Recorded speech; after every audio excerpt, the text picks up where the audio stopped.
Week 6 quarterback rankings. Let's go. Kicking it off with the S tier. We have got 3 this week. Jalen Hurts, Jaden Daniels, Josh Allen. Said it, forget it.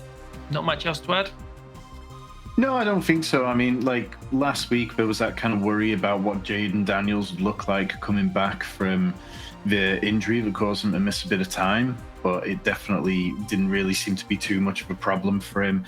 You look at the fact that Terry McLaurin's not out there. Is that a shame? Yes, but Deebo Samuel's playing excellently. Zach Ertz has dropped off slightly, but they're still just getting things done enough. And going up against the Bears, like nobody needs to be afraid of this Bears defense. They've allowed the 5th most fantasy points to the quarterback position so far. And yeah, I just feel very confident in Jaden Daniels right now. I think that we're going to see him scrambling plenty because Chicago play a lot of too high coverage. Jaden Daniels is 5th in QBR against it. His 8th 51 on the ground. So yeah, I feel quite confident in all these 3. Yeah, I was quite surprised. We had 3 designed runs for Jaden Daniels last week. We talked about last week being potentially 0. So I was a little bit surprised to see that. But as you said, it is encouraging. You are, of these top 3 though, Tom, you are a little bit lower on Josh Allen. He is my QB1 this week, but he's your QB4. What is it about the matchup with the Falcons that has you slightly nervous?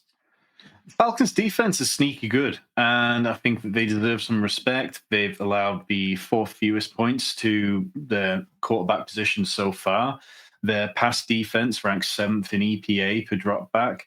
They have been really solid throughout, and I don't think that this is an ideal match for Josh Allen. I think, Buffalo going on the road, Michael Penix has been a bit better, so maybe that pushed the game and script into a better situation. But Atlanta, they lead the league in single high safety coverage, and Josh Allen is 14th in QBR against it, 12th in completion rate. His average depth of target ranks 20th, so he's not pushing the ball downfield. And just all those little bits just kind of push me to be like, okay, well, I'm sure he can have a good game, but maybe just not quite as good as the very top QBs this week. Yeah, and then we're going to move into our A tier with the other kind of lock steady, surefire QB1s. We've got Patrick Mahomes, Justin Herbert, Drake Maye, Jordan Love, Dak Prescott, and Baker Mayfield. Jordan Love coming off the bye week, Tom, looks like potentially this receiving core starting to take shape. Does that have you excited about what Jordan Love could be for the rest of the season, but particularly in week 6? Yeah, I mean, I'd still like to see the Packers passing the ball a bit more than they are. They're still one of the more run-heavy teams in the league. But look, they're playing the Bengals, like at home against the Bengals. They're 14-point favorites. Like the Bengals defense is just utterly atrocious. Maybe with Joe Flacco at quarterback, they make this more of a game. But I expect the Packers to be able to go out there and do what they want and to be able to attack this pass defense, which ranks 24th in EPA, really easily. And I would expect a bigger role for Matthew Golden, hopefully. Hopefully that post by rookie bump. Someone else that I think we're quite different on though, Tom, Drake Maye. You've got him up as your QB3 this week. He's down at QB9 for me, which brings him in nice round at QB6 overall. Obviously, phenomenal performance last week. Didn't quite have the fancy production to match, but what has you so excited about him this week against the Saints team that's got you up as QB3? So Drake Maye just looks like one of the very best quarterbacks in the league right now. Among all qualified quarterbacks, he ranks 4th in completions over expected, 6th in EPA per dropback, 7th in success rate. He's tied for 5th in yards per attempt at 8.2 yards. He's looked just really good. He leads the league in completion rate on throws, 10 plus yards downfield. He's completed 33 of 48 there. Stephon Diggs is really coming into his own. Like his recovery from the ACL has just been, it was slightly slow to start the season, but now 6 weeks in, I think we can play him with confidence. And Maye is playing a Saints defense who just allowed Jaxson Dart to rush for over 50 yards against them. I think that we just are continuing to see the emergence of a superstar. Yeah, I mean, I'm as pro Drake Maye as they come. I guess the slight concern for me, he's not scrambling quite so much. We've seen 17 scrambles through 5 weeks. That has been great for his NFL production because I think it's meant he's hanging in the pocket a little bit longer than he was last year. But it does mean from a fantasy production, it's slightly reduced. Before we move into our B tier, though, if you are finding us for the first time, welcome in. You've made it 5 minutes into the video and you've not yet hit the subscribe button. Go ahead and do that now, sort it out, and we dive into the B tier. Tom, we have got Matthew Stafford, Caleb Williams, Daniel Jones, Bo Nix. That sort of borderline QB1. You're probably better off with them being your QB2 in a Superflex league. Matthew Stafford, absolutely balling right now. He's got the wide receiver 1 overall and Devontae Adams, who is producing like a wide receiver 1. Yet his fantasy production hasn't been phenomenal, largely because of the non-existent rushing production. But do you think this matchup could help him push into that kind of top 6, maybe even this week? Yeah, and when you say non-existent rushing production, he literally has 0 rushing yards. It's quite difficult at quarterback to hit He's that an number. old man with a bad back. Like, what do you expect? I feel like Aaron Rodgers has probably got a few more, but yeah, like all you need to know about the Ravens defense this year is that 3 of the AFC players of the week have been quarterbacks who faced the Ravens defense. They're absolutely making kings at the minute. And for all Matthew Stafford hasn't really been an elite top end fantasy producer. I mean, it's difficult for the reasons you laid out, no rushing work. He is one of only 3 quarterbacks this year who've had multiple games of 300 passing yards and 3 touchdowns. I think that the Ravens defense, even with the additions they've brought in this week, which should hopefully allow Kyle Hamilton to get nearer to the line of scrimmage and disrupt the game a bit. I don't see how they have enough without Marlon Humphrey, without Roquan Smith, without Chidobe Awuzie. There just isn't enough talent there playing in a poor scheme to stop Matthew Stafford, who's dealing. The Ravens, they play the 4th most single high. Matthew Stafford ranks 5th in completion rate, 5th in QBR. First read he goes to at the 3rd highest rate. And I think they'll just be busy scheming Puka and Devontae Adams in ways that these Ravens players just can't keep up with because they're dependent on a lot of backups, veterans who have lost a step. And yeah, it should be a very good week. And frankly, if the Rams don't beat the Ravens by 2 or 3 touchdowns, then it's embarrassing for them. Yeah, it does feel like that Ravens defense is being held together with sticky tape and glue at the moment until they get to the bye week.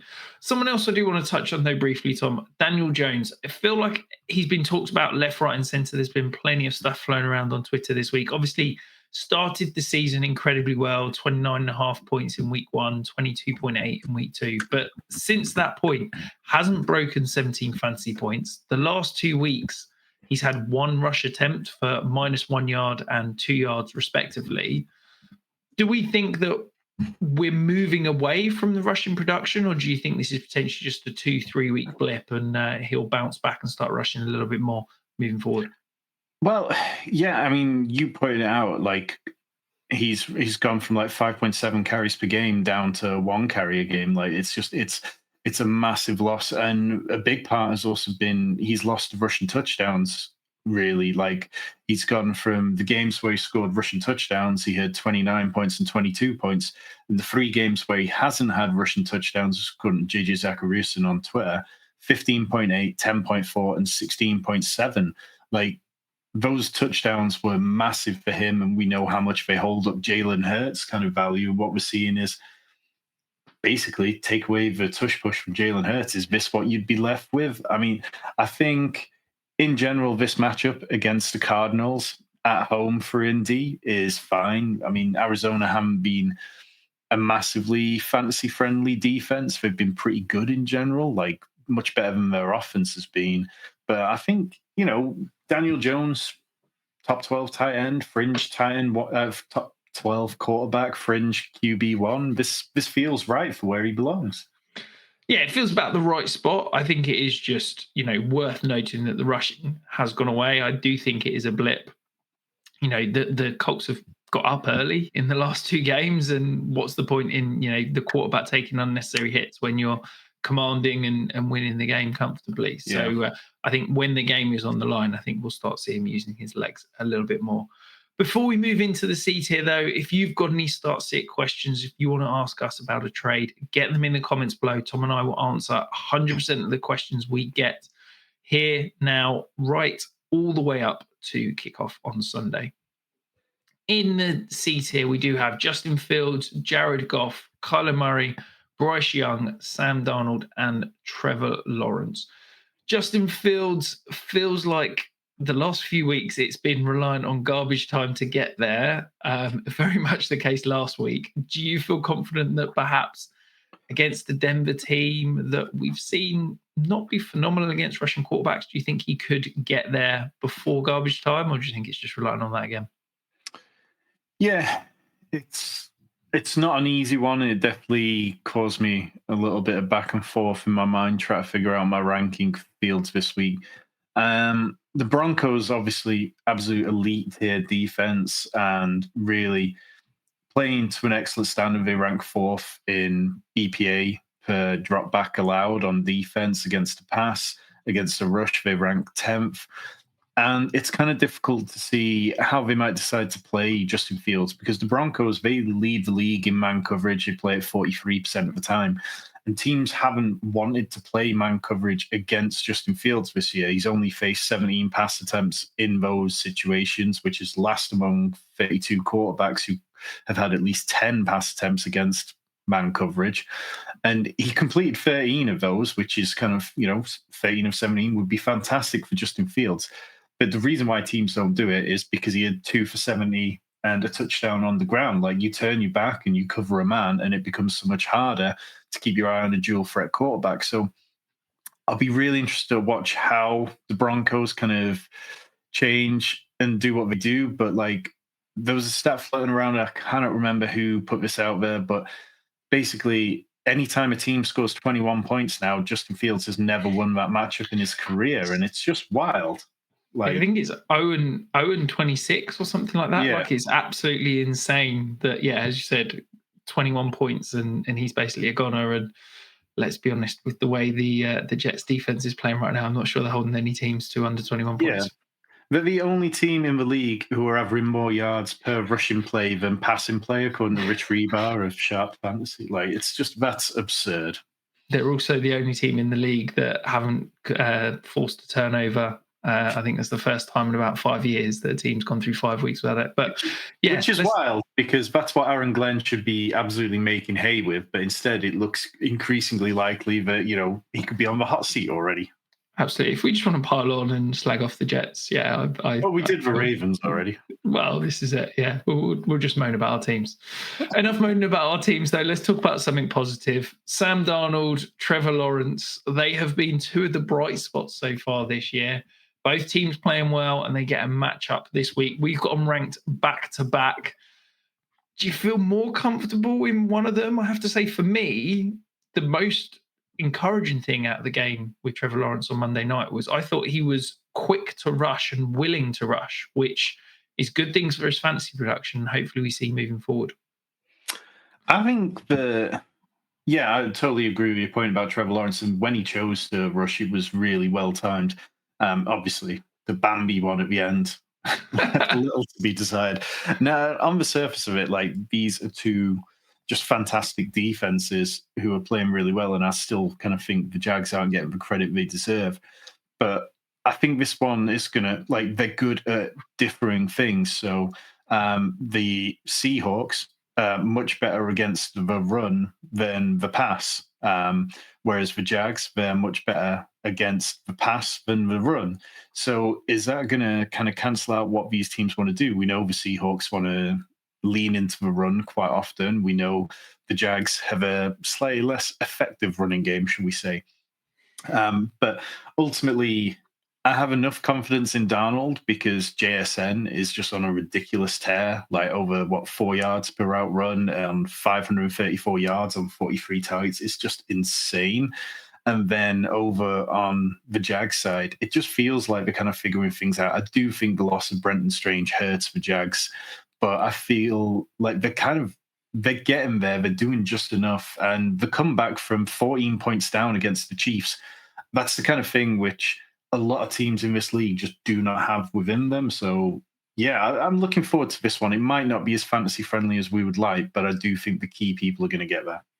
Yeah, absolutely. I think with the Jags, the most encouraging thing, Nate Tice pointed this out. He said it feels like the Jags are starting to work it out week to week. Like Liam Cohen does have a very complex offense. There is a lot thrown at the players, and they're starting to get their heads around it.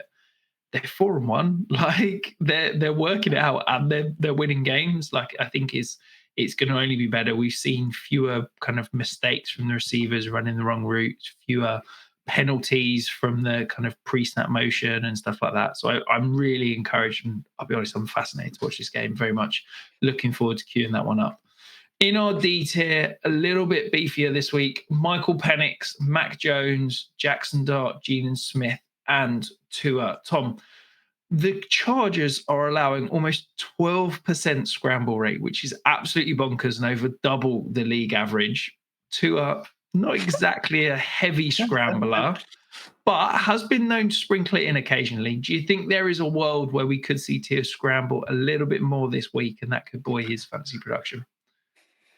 It's possibly not anything that I'd start assuming in any given week. But I do think it's going to be an interesting game because you look at kind of where Tua wants to win, and quite often it's that middle of the field, and then you start bringing Derwin James into it, who's really had a bit of a career renaissance in the last couple of years, and has been much better.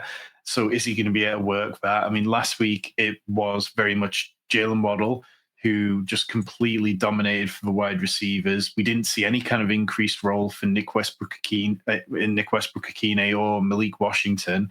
Like it was all just still no targets for Westbrook-Akine, nothing further downfield for Malik Washington.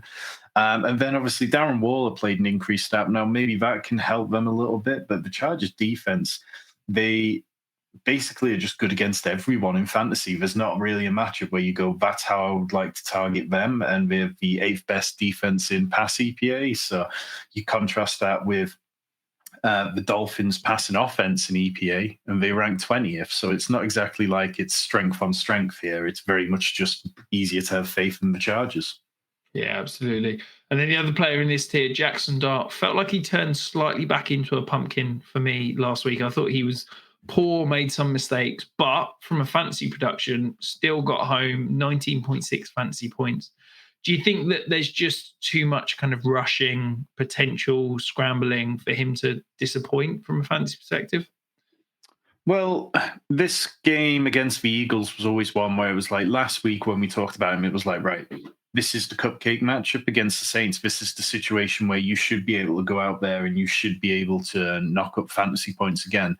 But even last week, we caveated that you might need to have another plan for this week because going up against the Eagles on Thursday Night Football, it's not an easy one whatsoever. And yes, he's rushed for 54 yards, 55 yards in his 2 starts, averaging more rushing yards in starts this year than any other quarterback in the league. But when it crashes back down, it does feel like it will be quite miserable. And I think that this Vic Fangio defense is not going to be fun for him. Yeah, and then in the E tier, we've got Spencer Rattler, Joe Flacco, and I'll chuck in the F tier as well. Aaron Rodgers, Dylan Gabriel, Cam Ward, Cooper Rush. Tom, if you're starting any of these guys, you're pretty desperate. Is there anyone that you're hanging your hat on and hoping that you're going to get more than, should we say, 15 points from this week? Not particularly. I think that these are guys that, even in Superflex, these are the guys that you're bringing in because you've got somebody on a bye week, isn't it? And if you've got one of the guys who are on a bye week this week, Minnesota or Houston, then you're probably not used to getting much in the way of fantasy points anyway. So maybe Cooper Rush could be more functional with another week under him. Maybe Joe Flacco could be reasonable for the Bengals against the Packers defense that he did beat a couple of weeks ago, but in general are really good. I mean, Aaron Rodgers isn't somebody that I've got much faith in this week. I think, the Browns defense look fantastic. I think they'll give him a torrid time. It's just, if you start these guys, it's desperation. I think the D tier is where I'd even cut it off for DFS. Yeah, I think, to be honest, with these guys, for me in Superflex leagues, you're probably better off looking at non-quarterback options in that super flex spot, I think that's the point of where I'm looking for something else rather than having to start one of these guys, because it does feel pretty ugly. But if you're struggling with any more start sit decisions, ensure that you check out our other positional rankings videos that will be dropping this week. And of course, get those questions in the comments below, and Tom and I will get them answered all the way up to kickoff.